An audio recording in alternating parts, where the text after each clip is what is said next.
Hace algunos años, trabajé como guardabosques en un campamento en Cuernavaca. Allí conocí a un poeta surrealista mexicano. Estaba especialmente agradecido de que estuviera ahí. Unos animales habían entrado al campamento y los ahuyenté por él. No fue gran cosa, en realidad. Como muestra de agradecimiento, me explicó esta extraña historia. Una que ocurrió en un pueblo del desierto de Sonora, llamado Amalfitano, en 1975. La gente ahí seguía una creencia muy poco ortodoxa, que giraba en torno al dado de Babilonia. Un día, una investigadora con una maleta llegó al pueblo. Vino a estudiar sus costumbres locales, una razón nada sorprendente para que una intelectual erudita apareciera en un remoto asentamiento del desierto.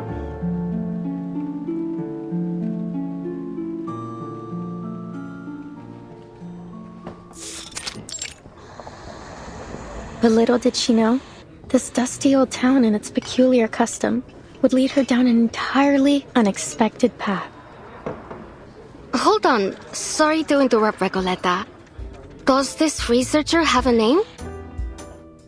She could be Nora, Joanna, or Teresa. Any name, really. I feel like you want people focusing on this story, not keeping track of who's who.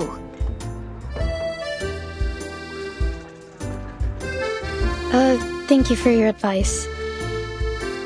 But she isn't a Nora, or a Joanna, or a Teresa. She's just herself. A paracausality researcher. You see that look? She's halfway to eating you alive. Face it, Maria. She wouldn't be the loca we know if she listened to anyone. All right. So you didn't like the opening. Fine. I'll come up with something new. Maybe I'll start with a bit of exposition on the Die of Babylon, beginning with its origins as a secret relic created by an Aztec priest, imprisoned by the conquistadores.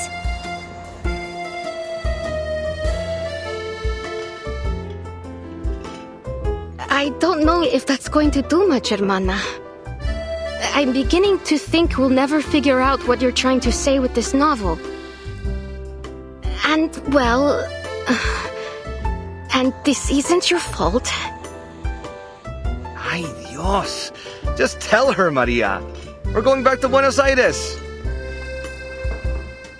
¿De vuelta a Buenos Aires? ¿De repente? ¿Así? ¿Sin más? Pancho, Maria, what's going on? Did I do something wrong during our travels?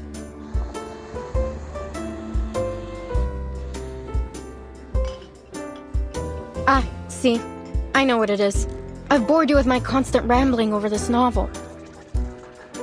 No, Recoleta.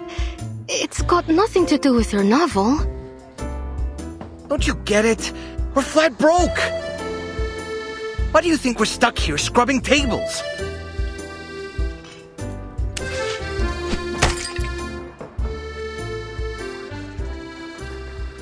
Because we can't pay for all the mate we've been drinking. That wasn't a question, Regoleta. We've crossed the continent, crashed the readings of all those prestigious poets, and leave the way a real artist should. And, I admit it, it's been just as amazing as you promised. But we can't go on living like this. You know that we both care about you, and we believe in your novel too. I'd be lying if I said this journey meant nothing to me. Getting to ride around the continent on a motorcycle like Che Guevara himself? I never could have imagined I'd get the chance to go on an adventure like this. We got to live the dream. A real dream. Except for those days when the motorcycle broke down. Though that was a real tribute to Che's journey too. Don't tease, Pancho. Recoleta, since you invited us to join the Visceral Realists, we've both found amazing new ways to channel our inner poetry. Even though I still don't understand what in the world you're trying to say with your novel, Or for that matter, what visceral realism actually is. Maria, Pancho. You told us not to worry about the definitions, to feel and to live in our words. We did just as you said, and it felt great. But...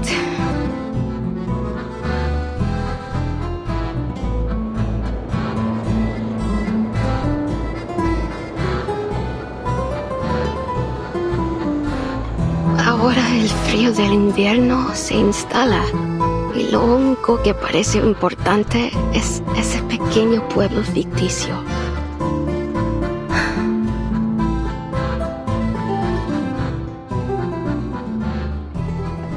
I appreciate your honesty, amigos. I was worried the problem was much worse than all that. Winter here isn't as dreadful as you think, and I know just the place to keep us warm. It was 1520. Arcanist Ferdinand Magellan sailed across unfamiliar waters under orders from the Spanish crown. Over the vast gray sea, he saw spots of light in the distance. An island. He named it Tierra del Fuego. For the next 400 years, Ushuaia faithfully served its role at the end of the world. It became the continent's penal colony, and its largest building even served as a prison. Many Arcanists were exiled there. By the turn of the century, the Arcanist hunt had reached its peak, and the Comala Sanatorium was built.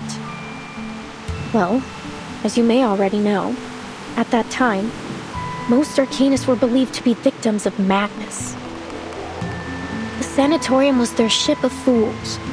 However, as people began to realize that Arcanist blood wasn't a guarantee of madness, fewer and fewer were imprisoned there. By 1947, it was officially closed. Until the 1970s, when a group of people from the National Foucault Studies Association returned to the island with new ideas for the location. They spoke in abstract terms and opaque theories that no one could understand. They rebuilt this place and gave it a new name. After a long period of construction, the Comala Sanatorium became a prison once more, one designed to hold Arcanist criminals. They were taken from the streets and the psychiatric clinics, from secret societies and rebel groups. Any Arcanist deemed mentally or socially unfit would be locked away there.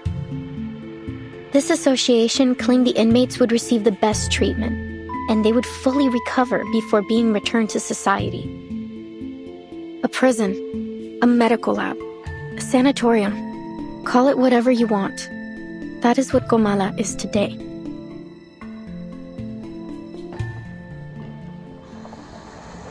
And we could spend the whole winter there. It'd probably be the easiest winter we've ever had. All that it requires is a little bit of acting. It won't be hard to pass ourselves off as a bunch of unstable crackpots. A touch of madness comes parceled with the gifts of being an Arcanist. That's your brilliant idea? To get us locked up in an asylum? You understand we'd be prisoners there, don't you? It's not like we'd get to put our feet up and relax by a fire.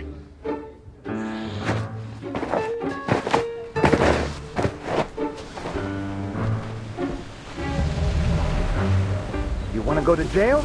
Well, see that man over there? Go greet him with a punch to the jaw, then you'll be set for the whole winter.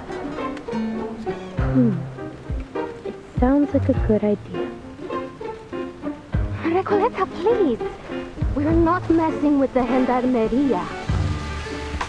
We're going to my Aunt Julia's. She said she could take us in at her vineyard up north near the capital. Well, it's harvest season. They could use all the help they can get. We'll return to Ushuaia next year. Or when the winter has passed. It'll still be great.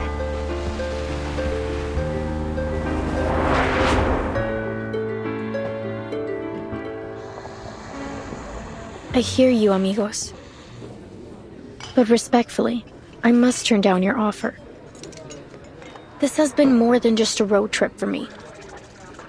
I know sticking around here for the winter won't be easy, but this could be my last chance. What if things change again? I can't just wait for spring.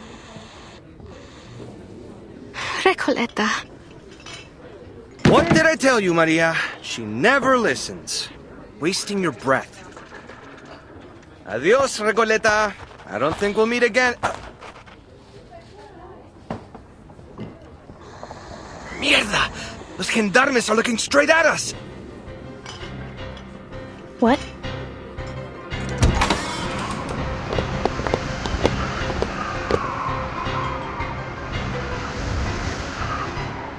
Stop right there! You three match the descriptions of some intruders at the poetry meeting in Casa Pionera.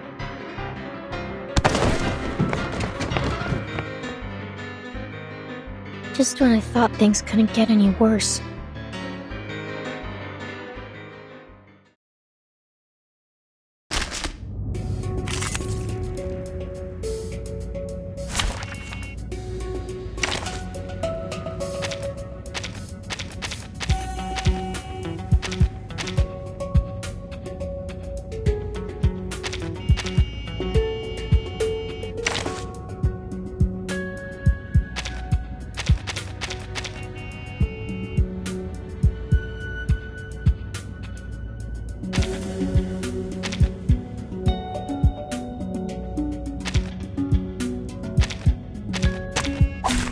Embrace rather than resist. Right. Perfectly understood. Listen.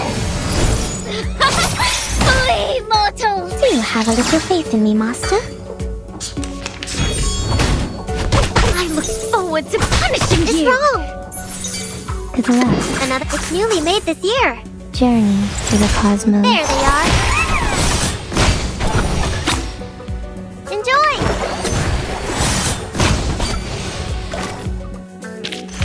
Keep going, for our dream.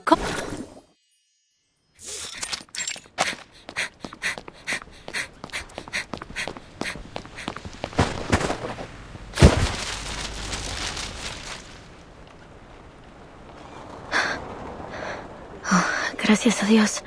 Creo que los perdimos. Are you all right? Ah, gracias. Better to kiss the ground than kiss the gendarme's boots, if one must choose. Wait a second. Doris, is that you? Funny how life moves in circles and puts an old friend in my path. How have you been? Are you paying another visit to Comala? Doris.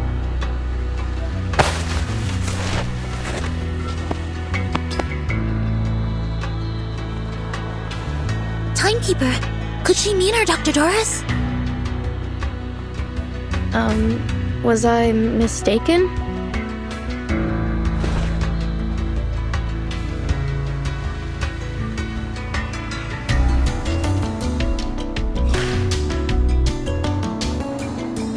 How strange. I've never seen two people so alike. But please, forgive me. It's been a long day. No need to apologize. In fact, the person you just mentioned sounds like someone we're looking for. Could you tell me where you last saw her? Sure, Excuse me. You're not from around here, are you? Your accents and those clothes give you away. Come with me. I know a warmer place to talk.